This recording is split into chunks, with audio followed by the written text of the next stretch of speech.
pada Tuhan kita Yesus Kristus. Karena hari ini bisa kita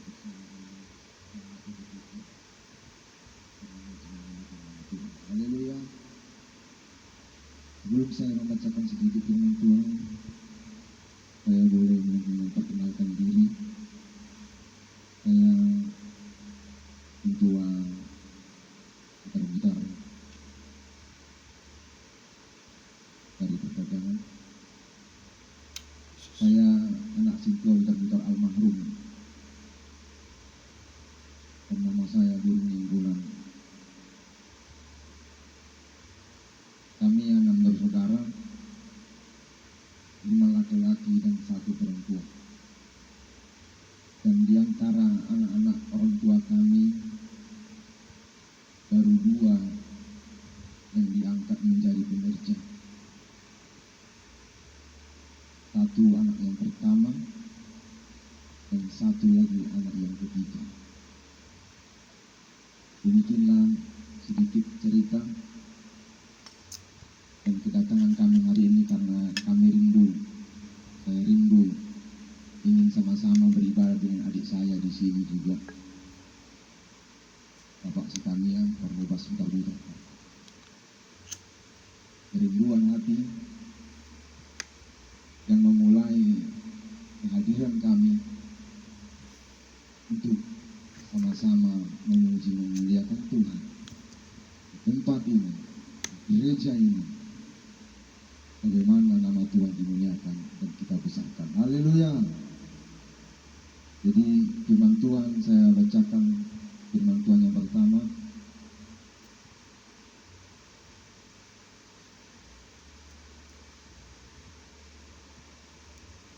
Terambil dari kitab 1 Korintus 11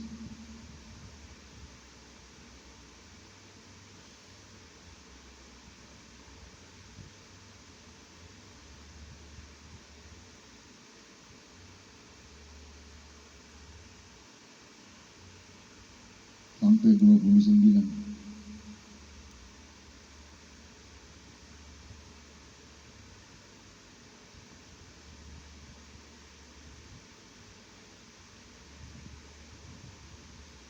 Saya bacakan dalam bahasa Indonesia. Sebab apa yang telah diteruskan kepadamu telah aku terima dari Tuhan, yaitu bahwa Tuhan Yesus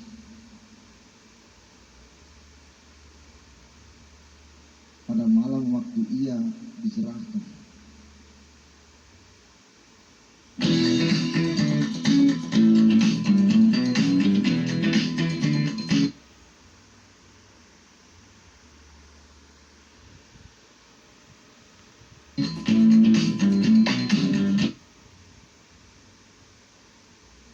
mengambil roti, dan sesudah itu ia mengucap syukur atasnya. Ia memecah-mecahkannya dan berkata, inilah tubuhku yang diserahkan bagi kamu. Perbuatlah ini menjadi peringatan akan aku. Demikian juga ia mengambil cawan. Sesudah makan, ia lalu berkata, cawan ini adalah perjanjian baru yang dimateraikan oleh darahku. Perbuatlah ini setiap kali kamu meminumnya, menjadi peringatan akan aku. Sebab setiap kali kamu makan roti ini dan meminum cawan ini, kamu memberitakan kematian Tuhan sampai ia datang. Jadi barang siapa dengan cara yang tidak layak makan roti atau minum cawan Tuhan, ia berdosa terhadap tubuh dan darah Tuhan. Karena itu hendaklah tiap-tiap orang memuji dirinya sendiri, dan baru sesudah itu ia makan roti dan minum dari cawan itu. Karena barang siapa makan dan minum tanpa mengakui tubuh Tuhan, ia mendatangkan hukuman atas dirinya.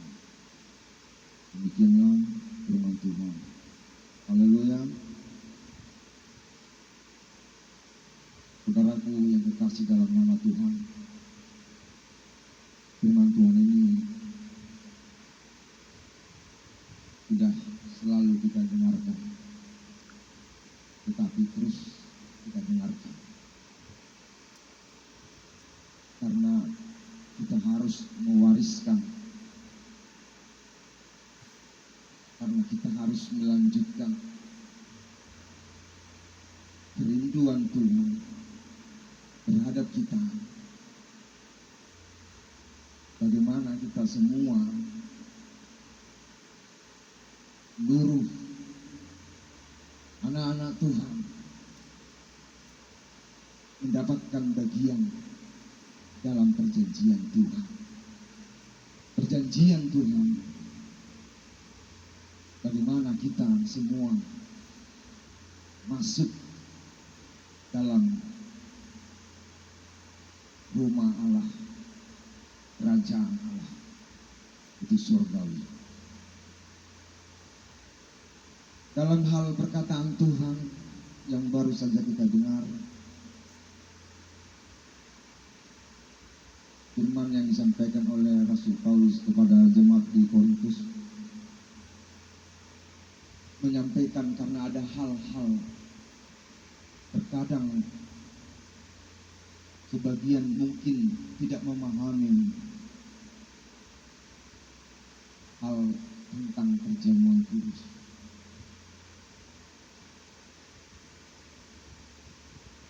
Bahwa dalam hal perjamuan kudus itu ikut dalam bagian memberitakan kematian,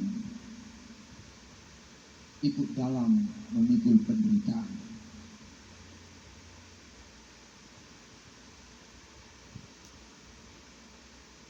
Banyak hal anak-anak Tuhan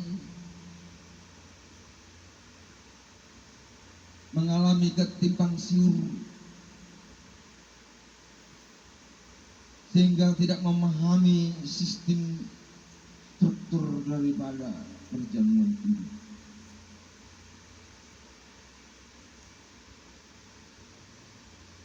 Itu sebabnya saudara-saudaraku, firman Tuhan ini dilahirkan terus-menerus dan dibarengi oleh Roh Kudus untuk kita dipacu untuk meningkatkan sistem kerohanian, supaya kita tidak bertahan di satu titik, supaya kita tidak bertahan di dalam satu pengenalan tentang mengikut Tuhan.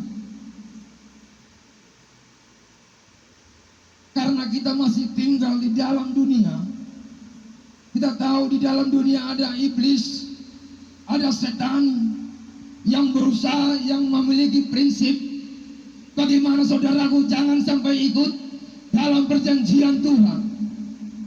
Iblis senantiasa berpikir bagaimana engkau jangan ikut dalam bagian surgawi, merancang, membuat satu program bagaimana kita meninggalkan Tuhan. Saudaraku yang dikasihi oleh Tuhan, saudaraku, jikalau kita sudah meninggalkan Tuhan, maka harapan dalam perjanjian Tuhan tidak lagi kita dapatkan.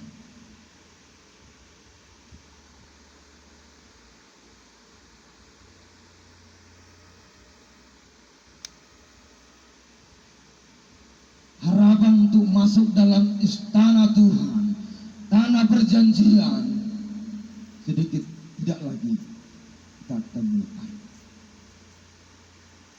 Itu sebabnya Tuhan selalu mengingatkan saudara-saudaraku bahwa serigala mempunyai liang dan burung mempunyai sarang. Mereka mempunyai alat-alat untuk tempat peristirahatan. Mereka memiliki untuk istirahat. Mereka memiliki tempat untuk jalan-jalan. Mereka memiliki tempat untuk santai-santai. Tetapi untuk kita, mereka yang mengenal Tuhan, mereka yang tahu dalam sistem perjanjian Tuhan, sebagai saksi Kristus, tidak ada tempat untuk meletakkan kepala kita. Karena hidup ini sesaat, hidup ini sementara.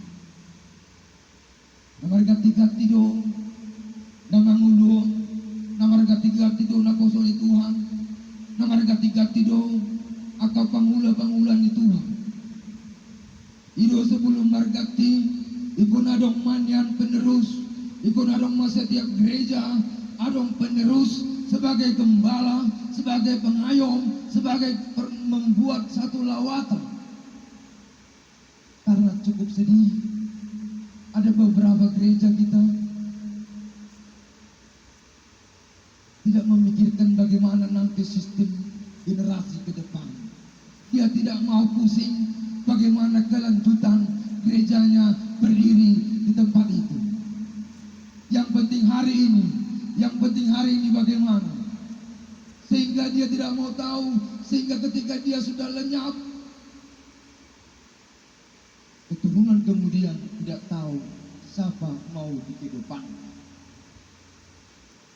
Tapi itu saudara-saudaraku yang dikasihi Tuhan, saya percaya dipimpin oleh Bapak hamba Tuhan di sini, tentu akan dibina, tentu akan dikonsep, tentu akan diarahkan untuk penerus-penerus, generasi-generasi menjadi hamba-hamba Tuhan. Haleluya. Saudara-saudaraku dikasihi oleh Tuhan, dalam hal perjamuan ini banyak saudara-saudara kita tidak memahami. Ketika sudah dibalut dengan kain putih dan diserahkan hamba Tuhan, roti dan anggur tidak lagi roti dan tidak lagi anggur.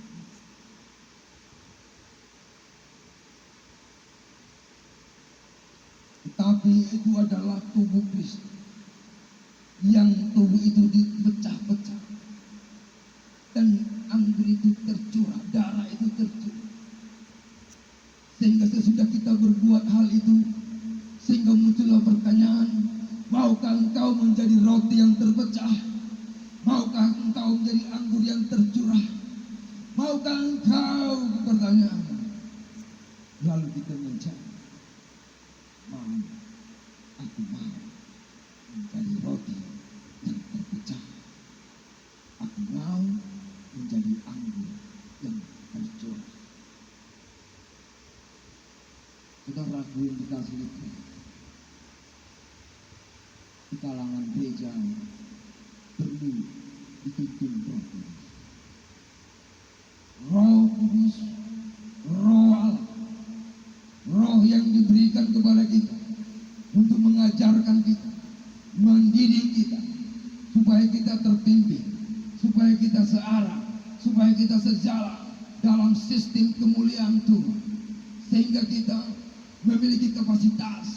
Dari dahulu hamba-hamba Tuhan terdahulu memiliki kapasitas-kapasitas surgawi, sehingga ada bukti, ada tanda kita dilihat.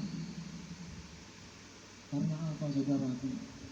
Seperti yang telah disampaikan, iblis tidak tinggal diam. Dia mencari-cari cara kita jadi. Jadi dalam hal perjamuan kudus tidak boleh ada diantaranya perselisihan. Kalau ada perselisihan, berdamai dahulu. Makanya harus kita uji diri kita dulu, kelayakan kita untuk memakan perjamuan itu. Itu sebabnya saudaraku ada ketentuan-ketentuan. Jangan ada lebih. Kalau lebih itu tidak boleh lagi dikonsumsi. Itu sebabnya saudaraku hamba-hamba Tuhan selalu mengatakan, masih adakah yang belum dapatan? Supaya jangan dicurahkan di cawan perjanjian. Ada yang dope?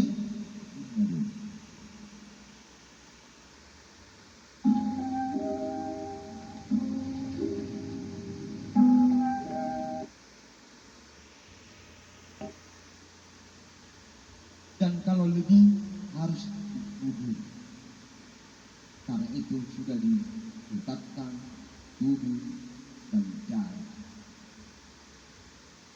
Oleh karena itu saudara-saudara yang dikasihi oleh Tuhan, terima kasih pada saat hari ini kita sama-sama mendapatkan firman Tuhan. Saya percaya saudara akan di sini sudah banyak mendapatkan Jadi kurang lebih firman Tuhan yang hari ini biarlah memicu hidup kita, pertumbuhan iman kita. Jangan mau lengah. Iblis selalu mengintip-intip. Jangan mau kita terlelah. Jangan. Kita akan nanti dicuri. Kita akan dibinasakan. Ini sudah siap-siap dengan perlengkapan persenjataan. Bagaimana kita tidak ikut? Bayangkan bagaimana kita tidak ikut. Yesus menginginkan kita ikut, tapi iblis tidak. Maka kesempatan yang kita punya, itu sebabnya kita pakai untuk saling mengingatkan, saling menegur, saling memberitahukan. Manakala kita lemah, ada yang menopang. Bagaimana Musa dituntun Harun dan Hur, ditopang sehingga menang bangsa ini. Bagaimana bangsa itu supaya menang, ada kerjasama, ada penopangan hamba-hamba Tuhan, ada penopangan sidang jemaat, sehingga berdiri kemuliaan Tuhan. Hanya itu yang diinginkan oleh Tuhan. Kemuliaan hanya bagi Tuhan, tapi untuk kita damai sejahtera bersama magornya Tuhan. Kot lo disaliin miliknya. Haleluya. Amin.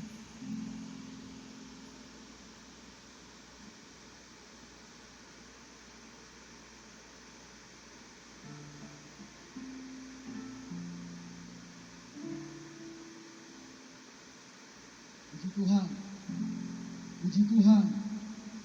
Bila firman Tuhan yang pertama boleh mengatakan kita